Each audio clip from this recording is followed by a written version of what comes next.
সুধী দর্শক শ্রোতা, আজকে একটা খুবই গুরুত্বপূর্ণ বিষয় নিয়ে আমি এখানে আলোচনা করতে যাচ্ছি। বিষয়টা আসলে খুব গুরুত্বপূর্ণ। আসলে আমি যে বিষয়টা নিয়ে আলোচনা করছি এটা হচ্ছে বর্তমান সময়ে একটা সামাজিক ব্যাধি।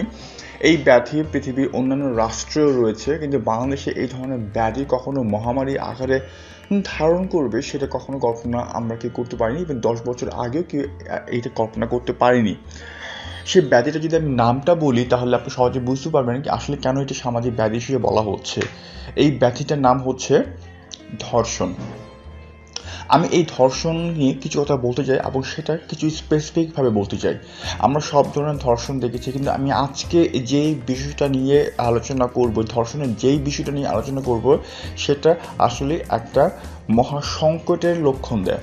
সত্যি বলছি, এটা একটা মহা সংকটের একটা ইঙ্গিত দেয়। আমরা এই ধরনের এমন কিছু মানুষ যারা এই ঘৃণ্য কাজটি হয়ে থাকে, যা কখনোই মানুষ কখনো সেটা কল্পনাও করতে পারে না, এমন মানুষগুলো কাজগুলো করে।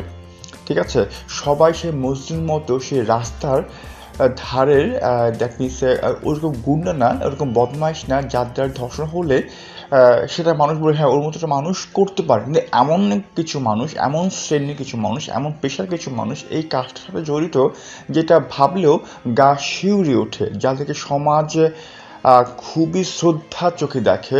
সমাজের প্রতিটি শ্রেণীর মানুষ তাদেরকে শ্রদ্ধা করে। সেই শ্রেণীর মানুষরা এই কাজগুলো করবে সেটা কিন্তু সবার চিন্তারও বাইরে। তা ঠিক আছে, তাহলে সে পুরো বিষয়টা আমি খোলাসা করি বলি। আমি ধর্ষণের যে সেগমেন্ট নিয়ে বলবো সেটা হচ্ছে খুবই সেন্সিটিভ ব্যাপার।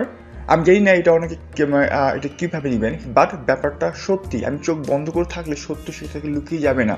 সত্যটা হচ্ছে, আমি সেই ধর্ষণটা হচ্ছে মাদ্রাসার শিক্ষক কর্তৃক ধর্ষণ। হ্যাঁ, আপনি ঠিকই শুনছেন, মাদ্রাসার শিক্ষক কর্তৃক ধর্ষণ। কেন আমি শুধু মাদ্রাসার শিক্ষক দ্বারা যে ধর্ষণ বলৎকার হয় সেগুলো নিয়ে কেন কথা বলছি? দেখুন, বিশ্ববিদ্যালয়ে ধর্ষণ হয়েছে, স্কুল কলেজে ধর্ষণ হয়েছে, অফিস আদালতে পাড়া অনেক জায়গায় ধর্ষণ হয়েছে। সব কিছু ধর্ষণ নিয়ে কথা বলা যায়? তা আমার এখানে মাদ্রাসা কর্তৃক ধর্ষণ নিয়ে কথা বলার কারণটা কি? অবশ্যই সেখানে কিছু স্পেসিফিক কারণ রয়েছে। তার আগে একটা কারণ দিই। আজকে আপনি স্কুল কলেজ বিশ্ববিদ্যালয় শিক্ষক নিয়ে সার্চ করলে যেটা পাবেন না, মাদ্রাসার শিক্ষক যদি লিখেন তার সাথে ধর্ষণ শব্দটা চলে আসে গুগলের পরিপূরক হিসেবে। তাহলে বুঝতে পারছেন যে বিষয়টা কতটা চর্চা হয় অনলাইন জগতে। দ্বিতীয়ত যে বিষয়টা আমি আপনাকে উপস্থাপন করব, দেখুন, বিশ্ববিদ্যালয়ে যদি ধর্ষণ হয়, স্কুল কলেজে যদি ধর্ষণ হয়, তাহলে সেই ধর্ষণে কিন্তু প্রতিবাদ হয়, এবং সেই প্রতিবাদ কিন্তু ওই বিশ্ববিদ্যালয়ের শিক্ষকরাই করছে, ছাত্ররাই করছে।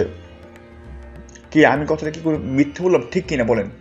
কিন্তু যখন মাদ্রাসার হুজুর দ্বারা যদি কোনো শিশু ছেলে, শিশু মেয়ে বা ঘরের গৃহবধূ বা তার ছাত্রছাত্রী যখন হয়, তখন কিন্তু হুজুরদের পক্ষ থেকে কোনো প্রতিবাদ হয় না। কিন্তু হুজুরা কিন্তু বড় বড় ইস্যুগুলোতে কিন্তু এমনিতে প্রতিবাদ করে না, কিন্তু ইসলামের পরিপন্থী কোনো কিছু হলে, এমন কিছু যে ইসলামের উপর আঘাত হানে বা ধর্মীয় অবমাননা কিছু কেউ যদি কিছু করে, তার বিরুদ্ধে তারা কিন্তু রোষে ক্রোধে ফেটে পড়ে। কিন্তু এই ক্ষেত্রে তারা বরাবরই নীরব ছিল, আছে, ভবিষ্যৎ কথা আমি বলতে পারি না। আমি এটুকুই বলবো একজন হুজুর যে যখন একটা মাদ্রাসার শিক্ষক হয়, দেখুন মাদ্রাসার শিক্ষক হচ্ছে বাংলাদেশের সম্মানের দিক থেকে অনেক ওপরে অবস্থান করে। প্রতিটি শ্রেণীর মানুষ তাদেরকে সম্মান করে, শ্রদ্ধা করে। একজন মুয়াজ্জিনকে সবাই সম্মান করে, শ্রদ্ধা করে। তার দ্বারা এই ধরনের জঘন্যতম অপরাধ ঘটিত হতে পারে সেটা কেউ কল্পনা বিশ্বাস করবে না। কিন্তু তারা এই কাজগুলো দিনের পর দিন, মাসের পর মাস, বছর পর বছর করেই যাচ্ছে, কোনো রকম প্রতিরোধ ছাড়া।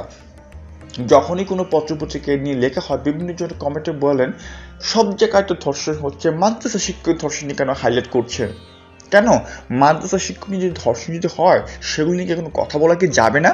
আমরা সব ধরনের ধর্ষণ নিয়েই কথা বলি, কিন্তু মাদ্রাসা শিক্ষক যারা ধর্ষণ, এটা একটা ট্রেন্ড হয়ে গেছে। এটা একটা ট্রেন্ড হয়ে গেছে, এটাকে বন্ধ করতে হবে। কারণ মাদ্রাসার শিক্ষক দ্বারা এই ধরনের কোনো কিছু আশা করা যায় না। শেষ মাদ্রাসা শিক্ষক মনে রাখবেন, আমি আপনি বা এই বিশ্ববিদ্যালয়ের শিক্ষক থেকে শুরু করে সবাই সাধারণ শ্রেণীর মানুষ, কিন্তু মাদ্রাসার যা শিক্ষক তারা কিন্তু সাধারণ শ্রেণী নয়, তারা সরাসরি ইসলামের শিক্ষার সাথে জড়িত, ইসলামের বিধিবিধান নিষেধ আজ্ঞা সব কিছুর সাথে জড়িত। তাদের কাছ থেকে মানুষ কি শিখবে? মানবতা শিখবে, ইসলামিক জ্ঞান শিখবে। যারা ইসলামিক জ্ঞান প্রদান করে, যারা একটা সমাজকে আলোকিত করে, মানুষকে মানবতার শিক্ষা দেয়, তারা কিভাবে এই কাজগুলো করে তাদের দ্বারা আমরা চিন্তা করতে পারি না। আমি একটা ঘটনা প্রসঙ্গে বলি, আমি এলাকার নাম বলবো না। আমার এক বন্ধু ডাক্তার, এবং সে যে হসপিটালে কাজ করে তার হসপিটাল থেকে ধরুন প্রায় 100 গজ দূরে একটা বিশাল মাদ্রাসা রয়েছে। প্রায় প্রতিদিন সে মাদ্রাসা থেকে ছাত্র আসে, বলে এটা হচ্ছে ছেলেদের মাদ্রাসা। প্রতিদিন ছাত্র সেখানে ট্রিটমেন্ট নিতে আসে। তখন ওখানে একটা স্টেরিওটাইপ ব্যাপার ছিল, মাদ্রাসা থেকে কেউ আসা মানে তার পায়ুপথে সমস্যা নিয়ে আসা। এটা তাদের একটা ব্যাপার হয়ে যেত, একটা হাসি ঠাট্টার ব্যাপার। ও মাদ্রাসা ছেলে আসছে, নিশ্চয়ই ওর পাশায় কোনো সমস্যা আছে। মানে এটা তো কমন একটা ফ্যাক্টর। তারা জ্বর, ঠান্ডা, কাশি এগুলি নিয়ে আসে না, তারা শুধুমাত্র পায়ুপথে, দ্যাট মিনস শরীর যদি খাঁটি পালা বলে পুটকির বৃত্তের সমস্যা নিয়ে আসতেছে। এবং এই পুটকিগুলি মারতেছে কারা? এই হুজুররা। কিন্তু সেটাকে তারা বাইরেও প্রকাশ করে না। একজন মা সেটা একদিন একটা ইন্টারভিউতে বলেছে, পরে ইউটিউব সেটা প্রকাশ করেছে, ফেসবুকে বলেছে। সে ছিল তাকে ধর্মপ্রাণ একজন মহিলা ছিল, সে তার সন্তানকে মাদ্রাসায় পাঠিয়েছিল ইসলামী শিক্ষা শিক্ষিত হয়ে একজন আলোকিত মানুষ সমাজে ইসলামের আলো ছড়িয়ে দেবে। এই উদ্দেশ্যে সে তার সন্তানকে পাঠিয়েছিল মাদ্রাসায়।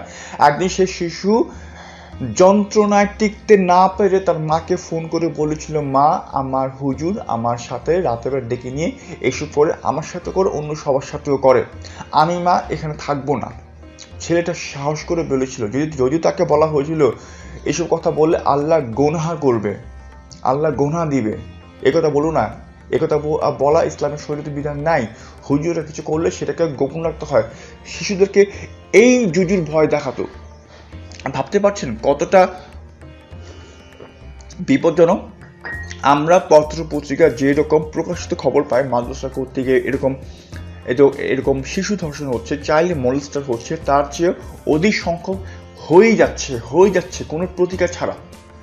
আর সবচেয়ে, এবং শুধু মাদ্রাসা শিক্ষক না, তারা যেই বাসায় শিশু ছেলে মেয়েদের কোরআন শরীফ শেখাতে চায়, আরবি পড়া শেখাতে চায়, সে বাসায় গৃহবধূকে তারা পর্যন্ত ছায়নি। এরকম ঘটনা ঘটেছে। আমি একটা করে ঘটনা ধরলে ভিডিওটা অনেক বড় হয়ে যাবে। প্রচুর ঘটনা এরকম রয়েছে। আপনি অনলাইনে সার্চ করুন, গুগলে সার্চ করুন, এরকম হাজার ঘটনা পাবেন। তা বুঝে যাচ্ছে বিষয়টা আসলে আমরা যতটাকে সহজ মনে করছি ততটা সহজ নয়। এটা অনেক গভীর এক সমস্যা। মাদ্রাসার শিক্ষকদের মধ্যে এই ধরনের প্রবণতা কেন, সেটা নিয়ে আমার গবেষণার বিষয় হয়ে দাঁড়িয়েছে। তাদের মাধ্যমে তো এই ধরনের কিছু আমরা আশা করতে পারি না, কোনো অবস্থাতেই না। এখন আসি আমার যে মূল বলার যে বিষয়টা, এই মাদ্রাসার শিক্ষক দ্বারা যে কাজটি হচ্ছে এইটার বিরুদ্ধে আমরা সবাই কম বেশি বলি, প্রতিবাদ করি। কিন্তু মাদ্রাসা থেকে এই পর্যন্ত বা কোনো ধর্মীয় সংগঠন থেকে এই পর্যন্ত আনুষ্ঠানিকভাবে কোনো রকম প্রতিবাদ সভা বা কোনো বক্তব্য, কোনো বিবৃতি আমরা এখন শুনতে পাইনি।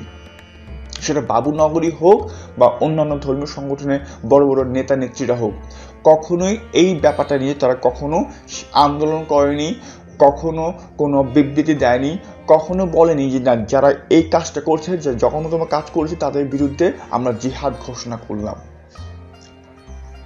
অবশ্যই এটা একটা ইসলাম অবমাননা। হুজুরের পোশাক পরে ইসলামের ধব্যধারী হয়ে সে ইসলামের বিরুদ্ধে কাজ করবে, অবশ্যই এটা ধর্ম অবমাননা। একজন অমুসলিম যখন ধর্ম অবমাননা করে ফেসবুকে দোহাই দিয়ে তার বাড়ি ঘর আমরা জ্বালিয়ে দেই, সেই একই রকম ট্রিটমেন্ট কিন্তু সেই হুজুরটা পায় না। কিন্তু সে একটা লিবার্টি পেয়ে যাচ্ছে, সেটা আপনি একটা লিবার্টি পায় আবার পেয়েই যাবে। এটা সবচাইতে বড় ধর্ম অবমাননা। ইসলামের লেবাস ধরে ইসলামের বিরুদ্ধে কাজ করবে একটা শিশু বাচ্চা, সে ছেলে, তার সাথে এরকম অপকর্ম করবে, এটা কোনো বাবা মাই সেটা প্রত্যাশা করতে পারেনি। মানুষ মাদ্রাসায় একসময় কি জানে এতে করে কি লাভটা হচ্ছে? যেই মহিলা ধর্মপ্রাণ মুসলমান ছিল, সে পরবর্তী এই ঘটনা তার সন্তানের কাছ থেকে জানার পর সে ইসলাম বিরুদ্ধ হয়ে গেছে, সে নাস্তিক হয়ে গেছে। লাভটা কার হয়েছে? যদি এই ঘটনা ক্রমাগত চলতেই থাকে তাহলে কি হবে? আজকে যখন ফেসবুকে দেখবেন আপনার কমেন্ট সেকশনে ওই পুটু মারা, মাদ্রাসা শিক্ষক একটা গালির একটা পর্যায়ে চলে গেছে, একটা গালির পর্যায়ে চলে গেছে। আপনাদের গ্রহণযোগ্যতা বা দিন দিন হারিয়ে ফেলেছে। তারা বঙ্গবন্ধুর মূর্তির জায়গায় কি বসবে, কোন জায়গায় মূর্তি থাকবে, কোন জায়গায় মূর্তি থাকবে না, দূতাবাস ঘেরাও করবে, এটা সেটা করবে, সব কিছু করবে দেশের কথা চিন্তা না করে। কিন্তু যখনই এই মাদ্রাসা শিক্ষক দ্বারা এই ধরনের অপকর্ম বছরের পর বছর হয়ে যাচ্ছে, তারা টু শব্দ করে না, এর একটাই কারণ হতে পারে তারাও এর সাথে জড়িত। তারাও জীবনে কোনো না কোনো সময় এই ধরনের অপকর্ম করেছেন বা এই ধরনের কাজে ভিকটিম হয়েছেন। এখন মাদ্রাসার যে ইমেজ সেটা নষ্ট করতে চান না বলে তারা কখনো এই নিয়ে সামনে সেটা হাইলাইট করেননি। এটা একটা বড় কারণ হতে পারে, আমি মনে করি এটা একমাত্র কারণ। তারা চায় না মাদ্রাসার ইমেজটা নষ্ট হোক, কারণ নিজের দোষ সহজে কেউ স্বীকার করতে চায় না। তারা এক মুসলমান আরেক মুসলমান দোষটা ঠেকে রাখবে, এই ধরনের একটা উদ্ভট একটা পরিস্থিতি তারা তৈরি করে রেখেছেন। কিন্তু বাস্তবতা এইটাই। আপনি খোঁজ খবরকে নিয়ে দেখুন, প্রতিটা মাদ্রাসা না হলেও অনেক বড় সংখ্যক মাদ্রাসায় এই হুজুর দ্বারা এই ধরনের ঘটনা ঘটছে এবং ঘটেই যাচ্ছে। সব কিছু কিন্তু আলোর মুখ দেখে না। ওরা বাচ্চা বাচ্চা ছেলে মেয়ে, ওদেরকে যা বোঝানো হবে তারা তাই বুঝবে। যখন আল্লাহর ভয় দেখাবে, হুজুরের কাজ করলে গোনা না, কিন্তু বাড়িতে বলে দিলে গোনা হবে, তুমি দোজকে গিয়ে পুড়ে মরবে, এই ধরনের যখন একটা ভয় ভীতি শিশুর মধ্যে ঢুকিয়ে দেওয়া হয়, তার স্বাভাবিক জীবনে তখন থেকে ব্যাহত হতে শুরু করে। কিন্তু বিষয়টা নিয়ে ভাবার বিষয়, সকলকে ভাবার বিষয়। বিশেষ করে যারা ধর্মীয় সংগঠনগুলি রয়েছেন, যারা ইসলামী সংগঠনগুলি রয়েছেন, তৌহিদি জনতা রয়েছেন, তাদের এই বিষয়টা নিয়ে সামনে আসা অবশ্যই উচিত বলে আমি মনে করি। ধন্যবাদ সবাইকে, সবাই ভালো থাকবেন।